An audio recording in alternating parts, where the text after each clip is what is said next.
So thank you for working on the puzzle. Here are the answers to the puzzle.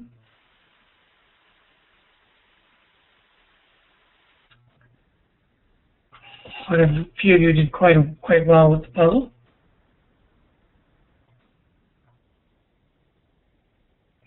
Well, today we're going to do the first of an Oracle Learning Library, OLL, live presentation. My name is Tom McGinn, and I'll be presenting this webinar to familiarize you with the capabilities and features of using Oracle Cloud with JDeveloper. So first of all, the standard disclaimer notice here. This doesn't say much more than this webinar does not commit Oracle to what I'm demonstrating or presenting today.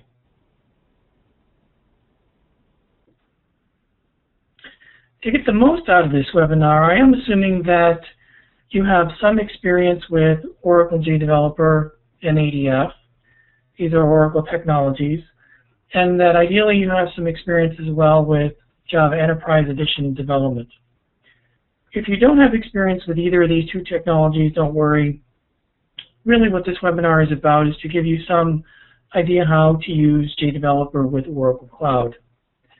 Now I'm going to use a lot of Oracle tools in this presentation, including JDeveloper 11G, Oracle Express 11G release, that's a database, and I have an account on Oracle Cloud which is provisioned with two services, Oracle Database Cloud Service and Oracle Java Cloud Service. And by the way, all of the software that I'm using today is free for use under a developer license, which means that as a developer you can download and use these Oracle products for free. So let's talk a little bit about Oracle Cloud. This is the offering that I'm going to be working with today is Oracle's public cloud offering, and the Oracle Cloud is a platform as a service, PaaS system, which means that it provides specific application platform services, including database platforms, application server platforms, continuous integration tools, storage, and messaging services, to name a few. In this tutorial, we're going to focus on two of these platform services, a database platform service and Java service. These services provide capability to support database applications, ADF applications, REST, and other types of web services, as well as general Java EE applications.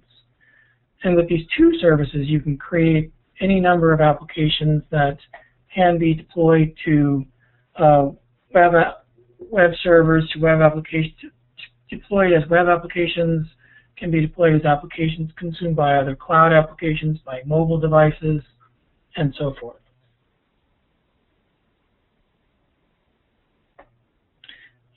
Oracle Java Cloud Service is an instance of WebLogic Server 11G, and therefore is capable of running applications that use a variety of Java EE technologies.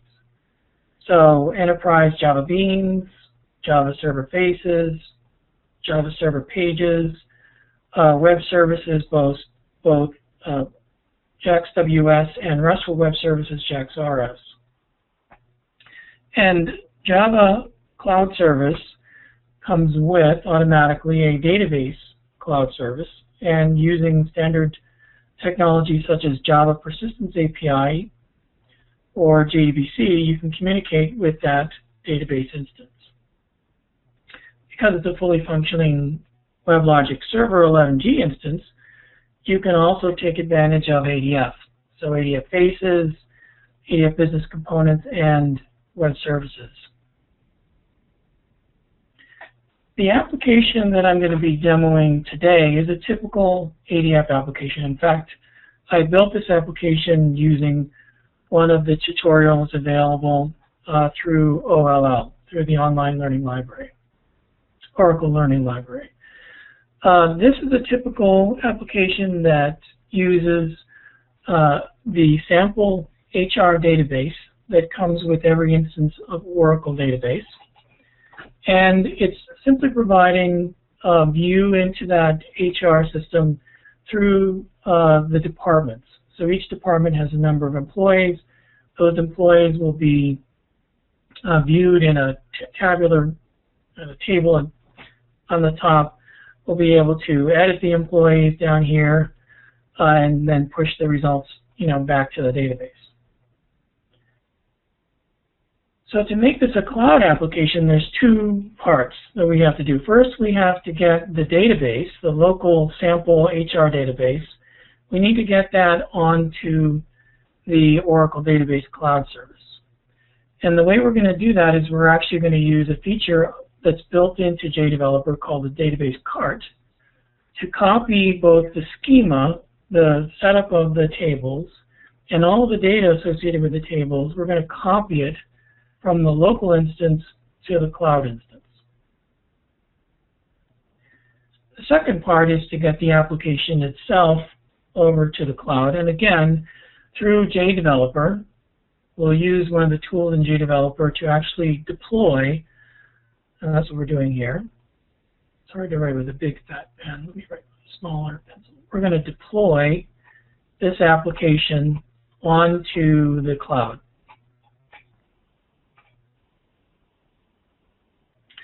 So let's see that in action. Let's go to a demo. So let me share my desktop.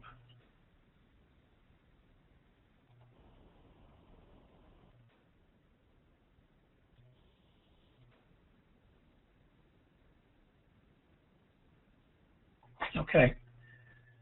So here's the database. Here's the Oracle JDeveloper. I already have a local instance of WebLogic Server running. This one of the nice features of JDeveloper is out of the box. It is a really feature-complete integrated development environment. So this particular instance of JDeveloper that I have up already has my HR application running in it.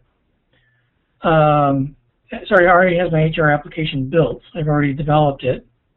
We have a number of different components. For example, I have a component here, departments.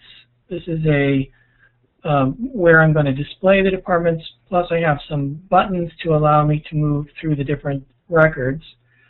Every time I update the department's record, I send a message to this table panel to allow me to show the employees that work for that department.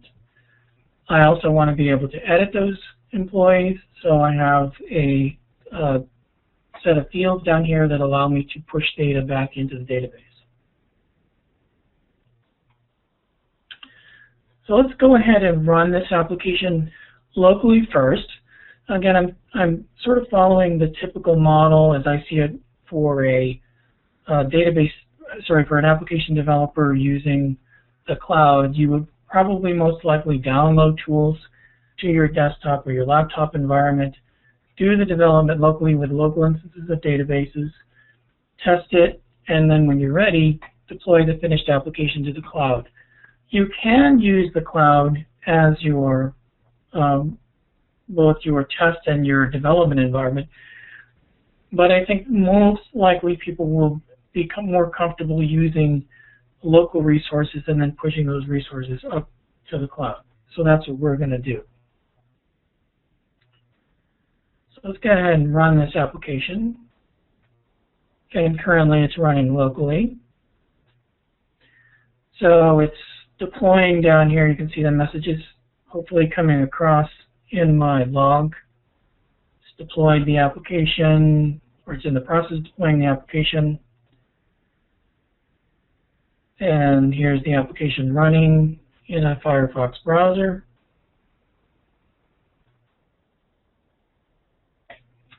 Okay, so this is my HR application, again, designed in JDeveloper, now running in my Firefox browser. Right now, Department 10, the administration department, says it has 1 employee. If I move to the next record. The next department, I have 2 employees. Let's move a little further. We'll go to the third one. Okay, so this department has 6 employees, if I'm counting them properly. And because this is a ADF application, it has a significant number of features that I'd like to show you, first of all. One of the things you can do is you can work with the data as it's presented. This is a live application, and it has a number of features that are kind of built into ADF. So, for example, right now I have a lot of columns showing. I may not need all these columns. So let's let's take care of these columns by turning some of them off. For example, I'm not really sure that I care about the commission percentage. Manager ID is already showing, so let's not show that one either. And the department ID, again, that's sort of obvious from the left-hand side there. So let's move those out, make those hidden. So now I have a much smaller number of columns. But I may also want to change the order of these columns. I may want the columns to appear differently. It would be nice to be able to have employee ID last name, for example. So let's grab this column and just move it in front of the first name column. Again, that's a feature of ADF. That is a significant amount of code if you were to try to write that yourself in JSF or something else, but it's provided by default with Oracle JDeveloper and ADF tables. We can also do some sorting. For example, suppose I want to sort on the last name. Now these names are sorted alphabetically from top to bottom. Again, I wanted this application to be live, so I can modify the data associated with this individual that's selected. So right now it's Shelly Beta who's selected. So let's change something in Shelly Beta's. Let's try to change your email to something else. Note that this data says it's starred. Let me annotate that. It says it's starred, so this is a required field. If I leave that field blank, I get this nice error message. That's exactly what you'd expect from an application with a good UI to do. So I'll just put the data back in. I don't need to change that really. And instead, let's increase our salary. Let's make it $3,000 a week rather than $2,900. Submit that to the database. And now that record's been updated. There's some other nice features about JDeveloper and ADF in particular, some things that you get for free as well. For example, suppose I want to chart the values of the salary. Down here I've done that in a separate component. I get this nice animation as it flies in and shows me all of the salaries of the employees in this department. And I can hide that back, and so forth. Okay, so now that I've sort of demonstrated for you what the application is meant to do locally, we'll go through the process of getting it up to the cloud. So first of all, I want to talk a little bit about services in the cloud. To do that, let me log into my cloud instance. As I mentioned earlier, I have a trial version of a public cloud instance. I'm going to go ahead and sign into my cloud instance. Sign in with my email address. Put in the password. Now this particular trial version is actually a shared account. I'm sharing this account with other people. And this particular instance has actually 2 database instances and 2 Java instances. A trial version that you can request would have just one of each of these. This particular one is actually owned by the PM for the product, so this one has a little bit more capability in terms of the number of services. But it's the same look and feel that you would get when you get a trial version yourself.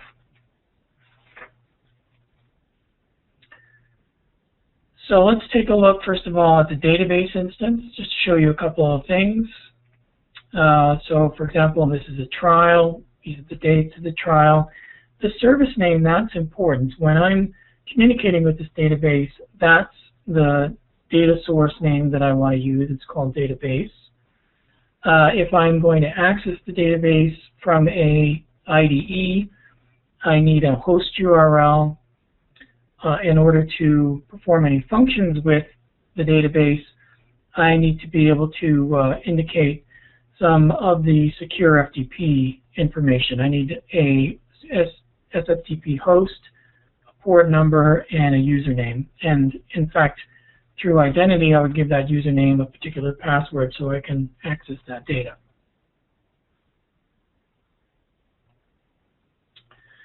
The Java services, same sorts of things. There's a name for the Java service. One of the things we're going to look at a little bit later is we're actually going to look at the service console. This is how you can interact with the applications that are deployed to your Java Cloud service. So there's some applications already deployed here. I can get some information about them. I can also view log messages. We'll take a look at this once we deploy our HR application. All right, so going back to JDeveloper then.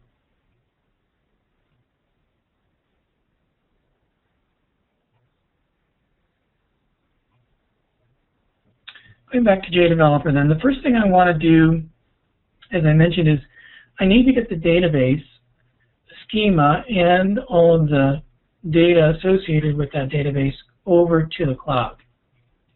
So within my IDE, I can do it all within the IDE. This is one of the nice features of JDeveloper again. I'm going to open up the database.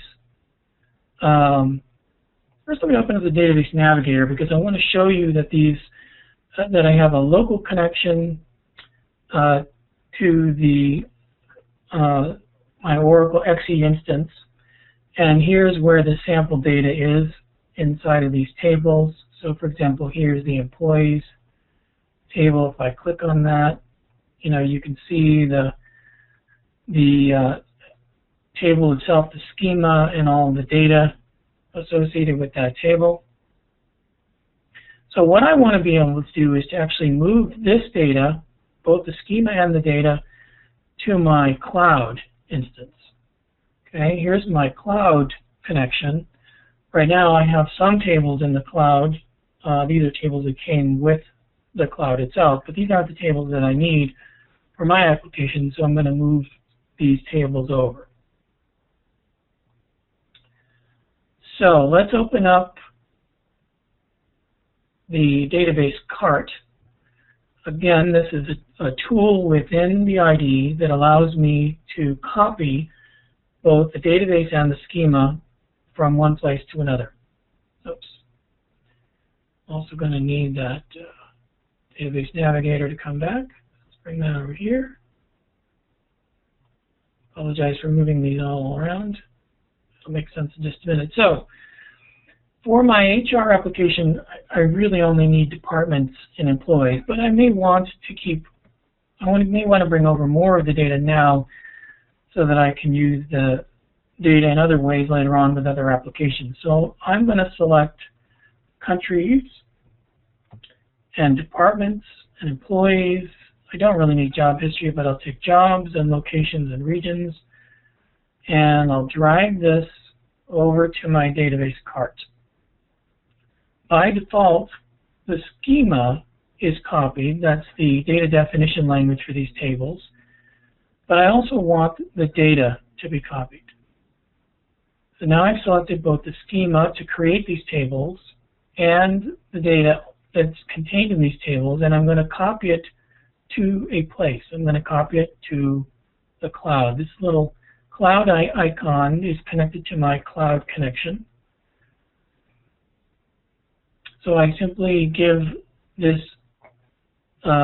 deploy action a name. We'll call it HRDB transfer, for example. I put in my SFTP password,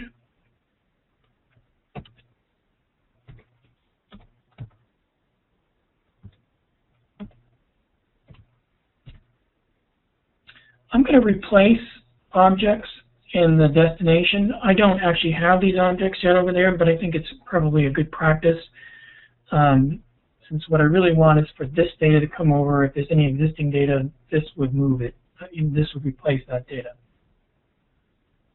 Let's click Apply. I'm going to overwrite my zip file, which will do the transfer. And now I'm transferring the data from my local HR database instance over to the cloud. And this won't take very long. You can see that it's copying the data over, row by row, table by table. Okay. Oops.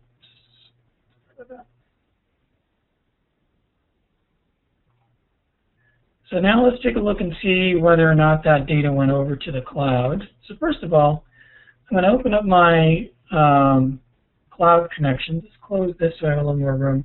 At the bottom, there's a neat feature. There's a deployments.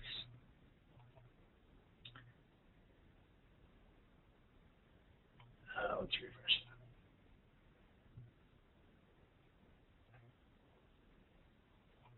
that. I should have a deployment there. Okay, well, let's look at the tables. Let's select these tables, refresh.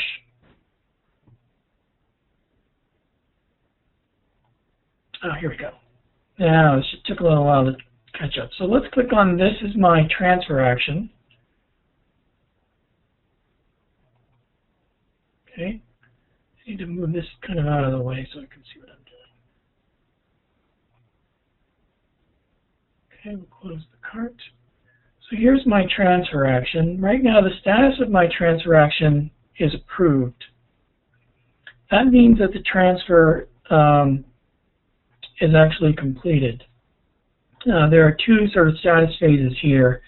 The first status is processed, indicating that the zip file was transferred successfully. And the second status is approved. So at this point, I know that my data has been moved successfully to the cloud. So let's reopen the tables and refresh the results there. And now we can see that countries is there, departments, employees. In fact, I can double click this, look at the data. It's the same data that was in my local copy, but now I've copied both the schema and all of its data to the cloud, again through the IDE.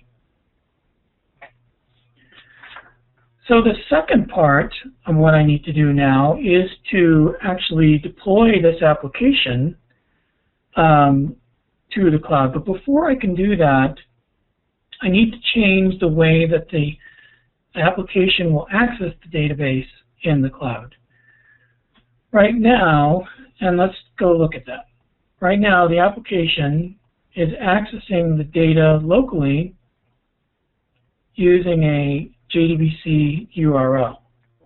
What I really wanted to do is to use a data source, and in fact I need it to use a specific data source. I need it to use the data source named database. So I'm going to change that in my application.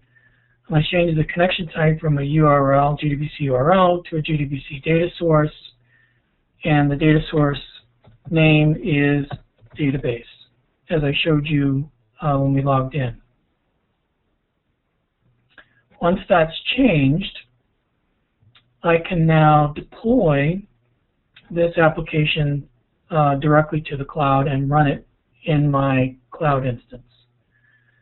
So to do that, we'll click on Application,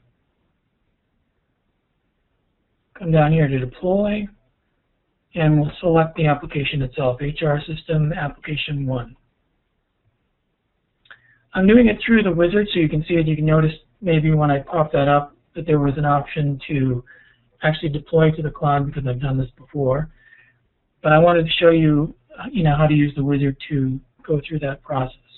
So we're going to deploy to an application service. We're going to choose My Cloud Service as the target and click Finish. Down here we can see in the deployment log, it's It's going through the process of creating the file, the ear file, to send to the cloud. And now it's writing the ear file directly to my cloud server. And when that's done, it'll actually give me a success message. This takes a little while.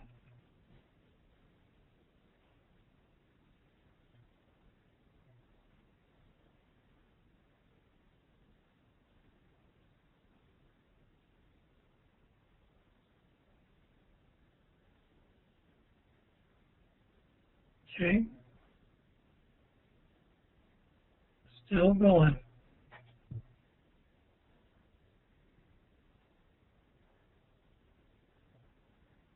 All right, well, while that's going over, why don't I go back to the Java Cloud Services Control Console. We'll do a refresh here. You can see that the HR system application is on its way over. Let me scroll down a little bit. You can see that it's giving me a status. Actually, it now says that it's complete. Okay, so let's go back to JDeveloper, and there it is. Okay, it is complete. All right, so from the Cloud Services Control, or even from the log, you'll notice that one of the things that's in the log is a URL that allows me to run this application. But I wanted to show you how to do that from the Java Cloud Services Control Console. So let's select this application.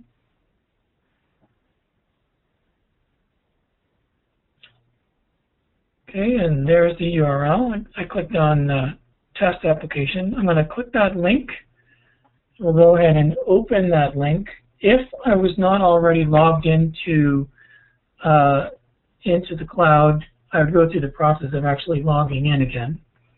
In this case, because I have an active session, an active single sign-on SSO session, we're going to go straight into the application. And it looks just like the one that we ran locally, only before I made the modifications. So we can page through the results. You know, we can open up the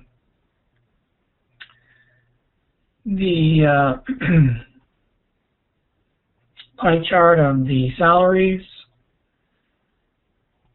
You know, we continue to go through. We can even change someone's salary. Let's change Den Raffaelli's salary. Boy, he's making a lot. But we'll give him a little bit more. So now Den's making more money. Anyway, the point is that you can see that this application is connected to the data that we sent over, is running on the cloud. It looks exactly like the local instance I have. It is secure. It's under an SSO sign-on. I guess that's one thing that I did not get a chance to show you, but it would be secured under SSO, the same as all the applications that are running on this cloud instance.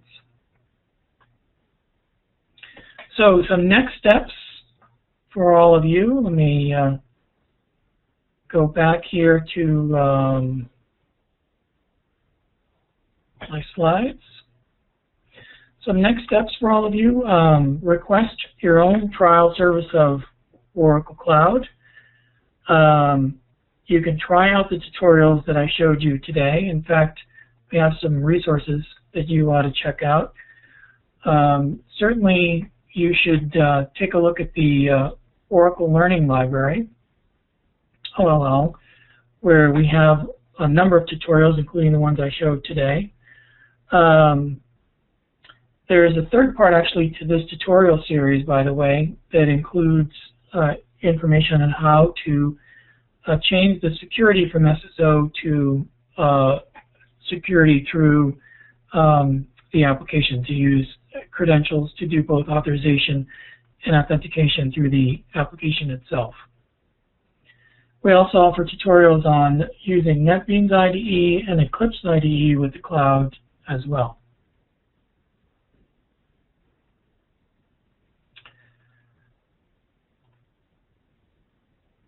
So, some credits. I can take some questions here.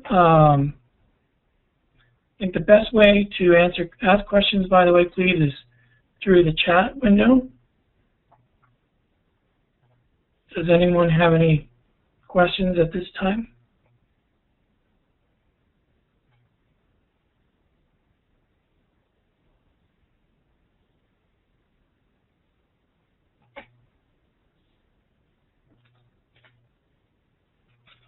Okay, I don't see any questions in the chat, so thank you all for attending, and we'll be doing more of these, so we'll let you know when we have more OLL Live presentations to give. Thank you very much.